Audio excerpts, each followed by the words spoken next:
শুভ সন্ধ্যা। এটা হলো 12ই জানুয়ারি 2024, মানে জামাষষ্ঠীর দিনকার ভিডিও। বিয়ের পর থেকেই যে কোনো ভালো দিনটা আমি ঠাকুরঘর থেকেই শুরু করার চেষ্টা করি।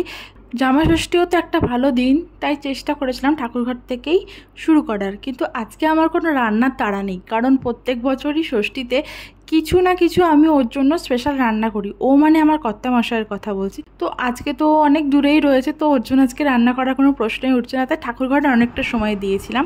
আর এই যে আমার ছেলে পড়তে বসেছে, পড়তে না লিখতে বসেছে, যেটা ওর বড্ড আপত্তি। দেখি, তাই তো? হ্যাঁ হয়েছে, হয়েছে। নেক্সট করো।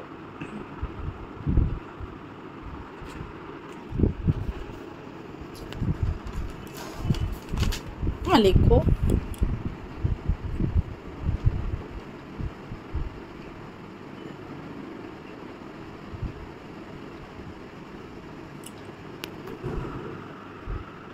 রায়ান লিখতে থাকুক। আজকে রায়ানের স্কুলে ইয়েলো ডে, তো আমি এদিকে রায়ান কি পরে যাবে স্কুলে সেটা একটু বার করে নিই। যা গরম পড়েছে, একটু হালকা কিছুই দিতে হবে। কিন্তু স্যান্ডো গেঞ্জিও ওর আছে ইয়েলো কালারে, কিন্তু সেটা তো পরানোটা ঠিক হবে না, তাই ভাবলাম এটাই দিয়ে দিই। গেঞ্জিটা হালকা আছে আর প্যান্টটা জিন্সের যদিও, তাহলেও এটার সাথে মানাবে, তাই ভাবলাম পরে যাক, আর কি করা যাবে।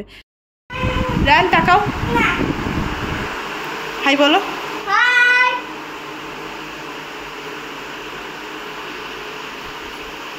দেখি তোমার ড্রেসটা দেখাও একটু ভালো করে।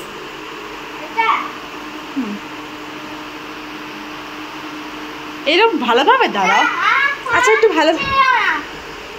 স্কুল থেকে ফিরেই রায়ান খুব ব্যস্ত, আমার সাথে মোটা কথা বলবে না। ব্যাগ থেকে তাড়াতাড়ি করে স্ক্র্যাপ বুকটা বার করে আমাকে দেখালো আজকে ওদের স্কুলে কি করিয়েছে।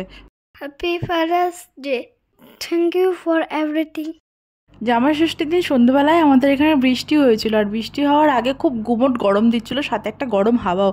তো ভাবলাম একটু ছাদে যাই। তো ছাদে আসতেই দেখলাম আমার এটা খুব পছন্দের একটা টগর গাছ এখানে পুরো সাদা হয়ে রয়েছে।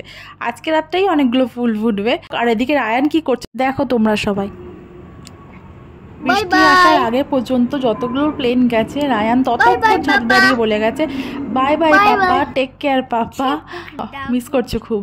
বৃষ্টি হয়েছিল 30 মিনিট মতো, তারপরে আকাশের চাঁদটা কিরকম ভয়ানক লাল টাইপের লাগছে। এই ভিডিওটা পুরোটাই করা হয়েছিল জামাষষ্ঠী অর্থাৎ বুধবার দিনকে, কিন্তু আমি আজকে আপলোড করছি অর্থাৎ রোববার। আর আজকে তো ফাদার্স ডে, তাই রায়ানের বাবাকে এখান থেকেই উইশ করলাম হ্যাপি ফাদার্স ডে রায়ানের পাপা। রায়ান তোমাকে অনেক ভালোবাসে, আর তোমার মতো ছেলে পাগল পাপা খুব কমই আছে।